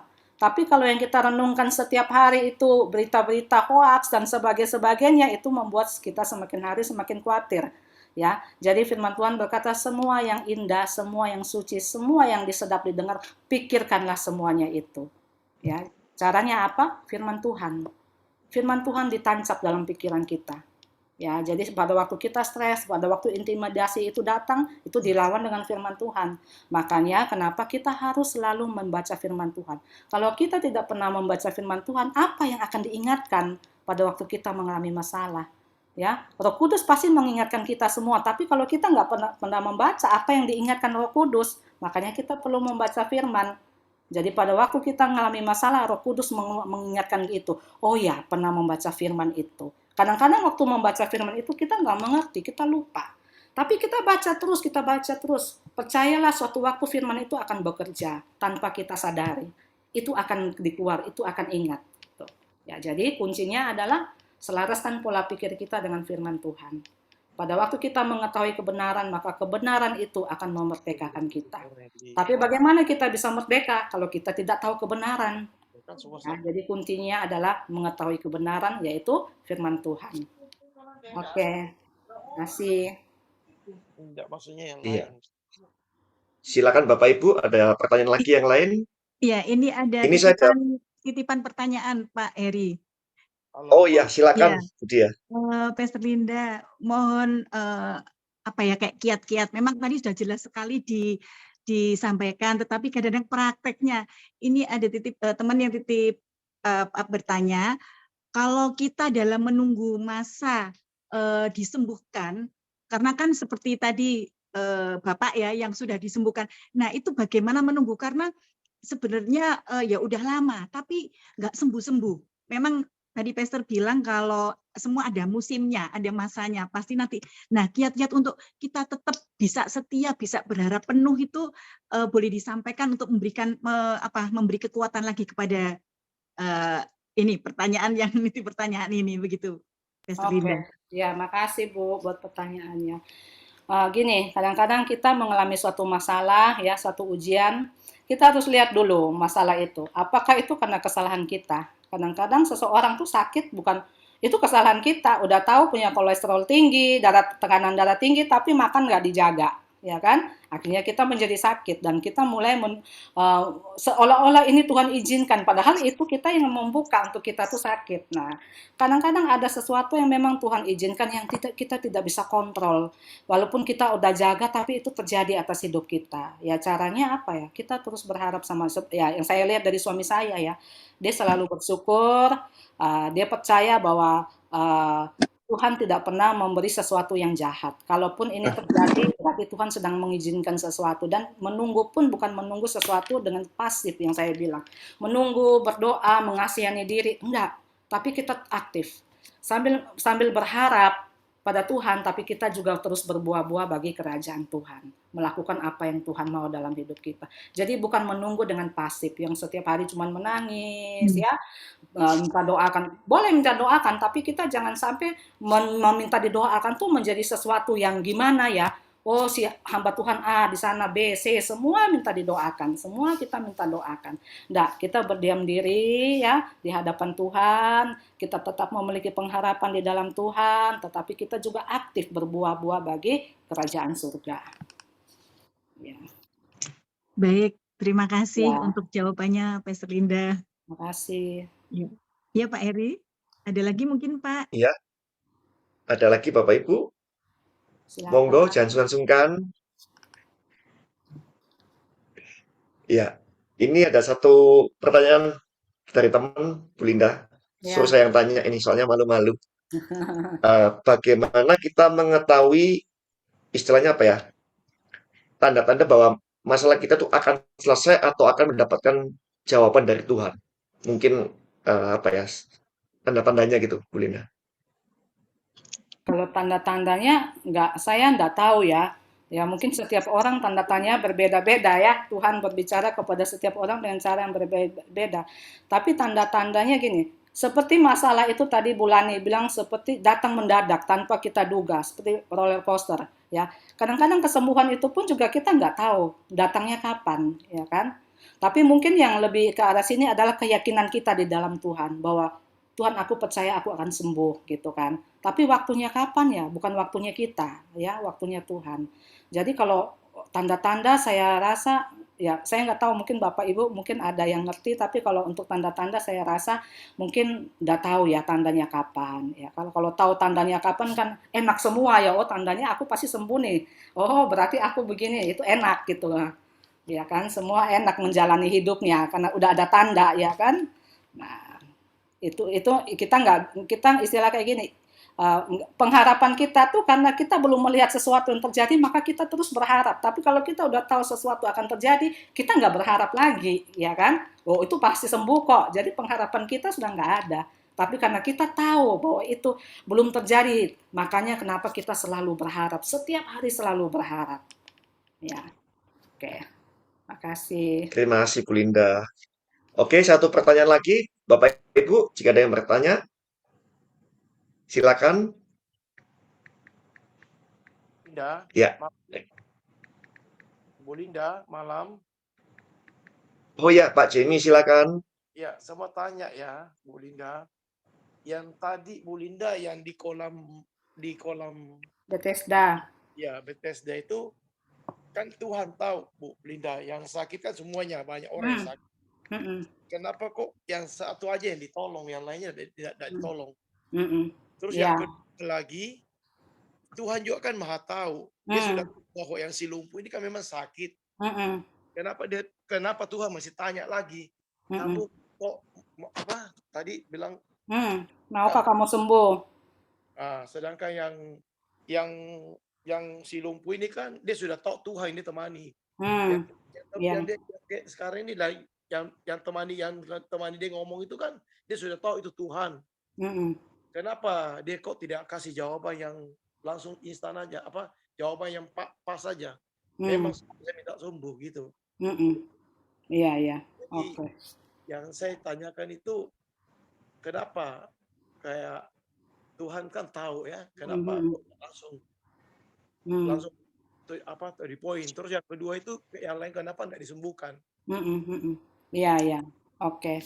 Ya, karena di kisah itu kita baca Tuhan melihat dan ini. Jadi itu seperti saya katakan ya, mungkin karena orang itu sudah 38 tahun sakit di situ, ya mungkin orang-orang lain memperoleh kesempatan untuk sembuh dengan loncat ke kolam itu. Sedangkan orang ini dia udah 38 tahun dan dia, kalau saya baca sebuah buku itu diperkirakan orang ini dia lumpuhnya bukan lumpuh biasa, tapi seluruh tubuhnya lumpuh sehingga dia kesulitan untuk menggerakkan badannya. Jadi yang bisa bergerak tuh cuma tangannya aja, tapi tubuhnya dari atas ke bawah tuh lumpuh. Ini saya sempat membaca sebuah artikel. Jadi diperkirakan orang ini betul-betul lumpuh gitu loh. Nah, orang ini betul-betul lumpuh dan 38 tahun dia berada di sana. Mungkin orang-orang yang lain enggak sampai 38 tahun kali ya. Ini perkiraan ya. Jadi Tuhan melihat itu, dia maha tahu ini orang udah lama nih, ini orang udah putus asa nih gitu. Makanya mata Tuhan tertuju kepada orang itu. Yang kedua, kenapa kok Tuhan masih bertanya itu lagi? Ya, mungkin karena ini juga sekali lagi mungkin. Karena mungkin karena 38 tahun orang itu berada di sana, mungkin dia putus asa dan mungkin keinginan dia untuk sembuh, Tuhan pingin ini lagi, penekanan lagi. Betul nggak mau engkau sembuh? Karena mungkin sudah terlalu lama dia sakit di situ. Kadang-kadang orang sudah dalam keadaan putus asa, dalam masalah yang berlarut-larut sampai orang tuh sudah ilfil, sudah kehilangan itu ya keinginan, sudahlah pasrah aja lah, kayak mau kayak gini terus mungkin ya. Jadi mungkin itu satu bentuk penekanan Tuhan, betul nggak kamu mau sembuh kayak gitu ya. Mungkin seperti itu ya, atau mungkin ada Bapak Ibu yang bisa menjelaskan juga, silakan. Oke. Kurang lebih kayak bagaimana Pak Jemi? Ya cukup. Yang lainnya itu loh, yang sakit juga kenapa tidak disembuhkan? Ya, itu kita enggak tahu ya, itu kedaulatan Tuhan ya. Kita enggak bisa tahu kenapa tidak disembuhkan ya. Kita enggak tahu, itu kedaulatan Tuhan. Kalau kita tahu semua tentang hal itu, semua pikiran Tuhan kita tahu, berarti kan kita sama dengan Tuhan kan. Kita udah Tuhan nih, udah tahu semua. Nah, itu kedaulatan Tuhan dan kita nggak bisa tahu. Sama dalam hidup kita, kadang-kadang banyak hal yang kita tuh nggak bisa ngerti kenapa. Banyak hal yang terjadi di hidup kita tuh kita nggak tahu jawabannya apa. Banyak hal yang kita nggak bisa kontrol, banyak hal yang kita nggak bisa kendalikan. Kalau semua hal bisa kita kendalikan, bisa kita kontrol, kalau semua hal kita tahu, berarti kita kan sama dengan Tuhan ya. Udah maha tahu semua ya. Nah, itulah kedaulatan Tuhan di situ. Iya. Ya. Makasih Bu. Ya, Pak, sama-sama. Jadi kadang Bu Linda ya. Ya. Ini diperhadapkan dengan iman dengan logika. Kayak kita ini kan sakit, ada darah tinggi, ada diabetes. Kita kadang beriman kepada Tuhan, tapi kadang juga kan kayak gue punya teman ini, Bu Linda baru ini kan kebetulan sekarang lagi tinggal di rumah saya ini. Kita juga dari pendeta dari Probolinggo. Dia itu sudah umur 74. Mungkin ada tekanan darah ya sedikit. Tapi dia minum obat. Minum obat, jadi kadang minum, kadang tidak. Stroke, tiba-tiba stroke. Kalau saya lihat secara manusia, kelihatan kehidupan kerohaniannya tinggi sekali. Dan juga buah rohaninya bagus sekali. Mungkin dia juga dengan obatnya itu akhirnya kena stroke. kadang kita juga susah untuk anukan di sini ya, antara dengan logika kita. Kayak saya jawab begini kan, kadang keluarga saya bilang jangan minum obat, tapi saya kalau tidak minum tidak boleh. Prinsip kalau tidak minum. Iya, saya ngerti Pak. Itu juga yang pernah terjadi sama suami saya. Orang bilang, ayo beriman, lepas obat. Dan kami berusaha lepas obat. Sungguhan besoknya dia nggak minum obat, besok dia nggak bangun dari tempat tidur.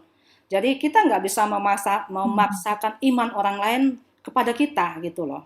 Ya, masing-masing orang berbeda. Orang nggak minum obat bukan berarti dia nggak beriman. Ya, jadi kita jangan samakan semua masalah kita sama. Oh, dia nggak minum obat, dia sembuh. Loh, kita nggak minum obat, kita langsung masuk ICU, ya kan? Jadi itu bukan tandanya kita nggak beriman, karena masing-masing orang kan berbeda-beda, Pak. Jadi Pak Jamie nggak usah merasa terintimidasi. Kalau memang harus minum obat, silakan. Itu bukan tanda Bapak tidak beriman, ya.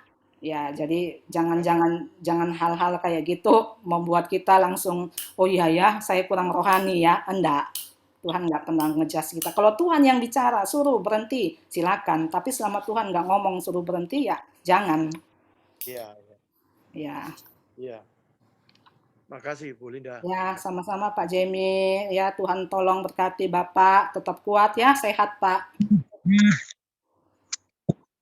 Amin. Ya, pasti kita semua merasa diberkati luar biasa pada malam hari ini ya. Banyak hal yang kita dapatkan.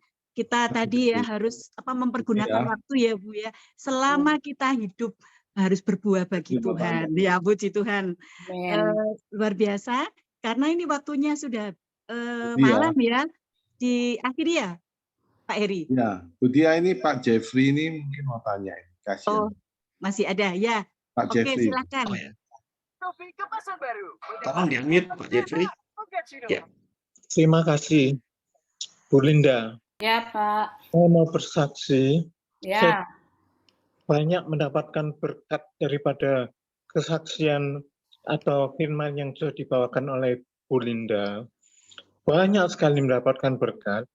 Cuman memang saya ada satu permintaan pada Tuhan. Kan saya pernah kena stroke. Dan Tuhan sudah sembuhkan. Cuman memang masih ada sisanya sedikit, yaitu saya harus berjalan pakai tongkat. Saya khawatir kalau tidak pakai tongkat nanti jatuh.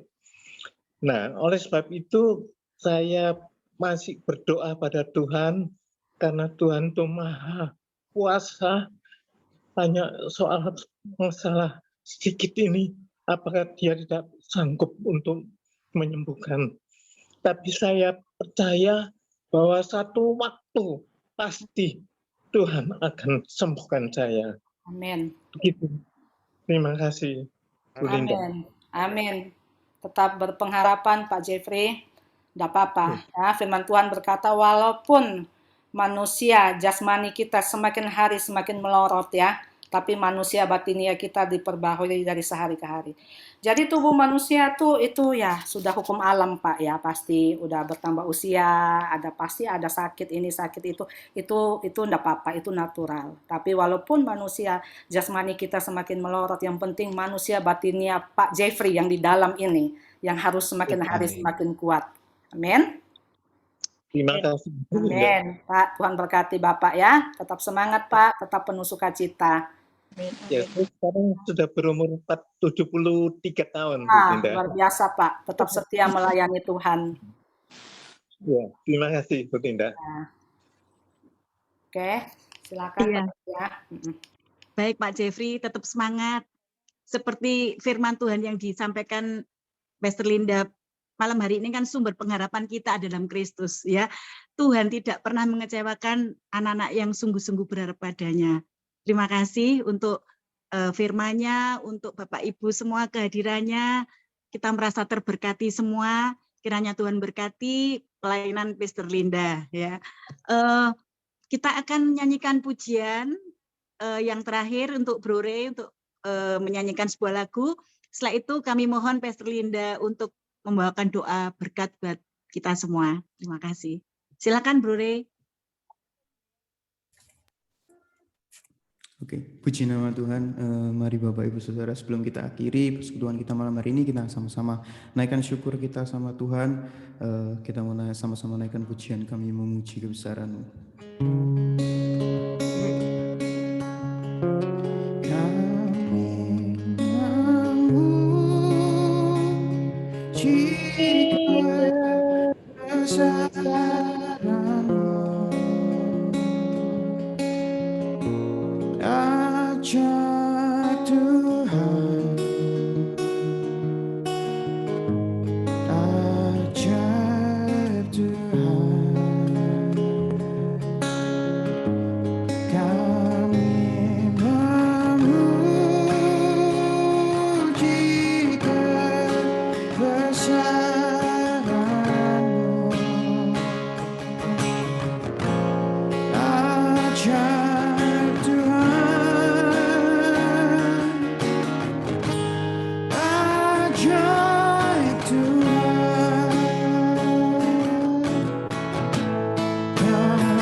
Bapa di surga, Bapa yang kami kasihi, kami bersyukur buat malam hari ini ya Tuhan. Terima kasih buat firman yang telah disampaikan malam hari ini. Kami percaya bahwa semua firman yang disampaikan punya tujuan, punya maksudnya ya Tuhan. Hamba-Mu berdoa buat semua anggota yang hadir malam hari ini. Mereka dengan banyak pergumulan, sakit, masalah rumah tangga, masalah keuangan ya Tuhan. Tuhan tolong ya Tuhan. Mereka sedang berputus asa. Tuhan berikan kekuatan yang baru ya Tuhan. Hamba-Mu berdoa biarlah semua orang bisa melewati musim-musim kehidupan mereka ya Tuhan. Tidak ada seorang pun yang gugur ya Tuhan. Tapi semakin hari semua orang semakin kuat di dalam Engkau ya Tuhan. Di dalam perjalanan iman mereka. Tuhan, Engkau yang menopang mereka, tidak ada seorang pun yang jatuh ya Tuhan. Terima kasih ya Tuhan, dan hamba-Mu berdoa ya Tuhan, biarlah mujizat-Mu Tuhan kerjakan atas setiap mereka yang membutuhkan. Tuhan melihat dan Tuhan tahu ya Tuhan. Kami percaya bahwa firman-Mu berkata bahwa tidak untuk selama-lamanya orang benar itu dibuat goyah. Kami tahu segala sesuatu ada waktunya, segala sesuatu ada musimnya. Tuhan terus teguhkan ya Tuhan. Terima kasih ya Tuhan. Hamba-Mu juga memberkati persekutuan doa keset ini ya Tuhan. Biarlah menjadi berkat bagi banyak orang. Menguatkan banyak orang. Membangun banyak orang melalui setiap firman, setiap kesaksian. Melalui setiap pujian penyembahan yang naikkan. Semakin membuat hati kami bergelora ya Tuhan. Untuk mengasihi Engkau. Terima kasih ya Tuhan. Sebentar kami akan mengakhiri ibadah malam hari ini. Dan kami akan kembali kepada keluarga kami masing-masing. Tuhan berkati setiap keluarga-keluarga yang ada. Berkat kerukunan, berkat keharmonisan Tuhan. Turun atas setiap keluarga demi keluarga. Karena di mana ada kerukunan, maka disitulah Tuhan memerintahkan berkat-Mu, berkat kehidupan untuk selama-lamanya. Terima kasih ya Tuhan, dan malam hari ini kami mau menerima berkat yang daripada Engkau ya Tuhan. Terima kasih Tuhan. Tuhan memberkati Engkau dan melindungi Engkau. Tuhan menyinari Engkau dengan wajah-Nya dan memberi Engkau kasih setia. Tuhan menghadapkan wajahnya kepadamu dan memberi engkau damai sejahtera. Di dalam nama Tuhan Yesus Kristus kami berdoa dan kami mengucap syukur. Amin. Amin. Amin. Terima kasih. Terima kasih, Bu Linda. Terima kasih banyak. Bu Linda,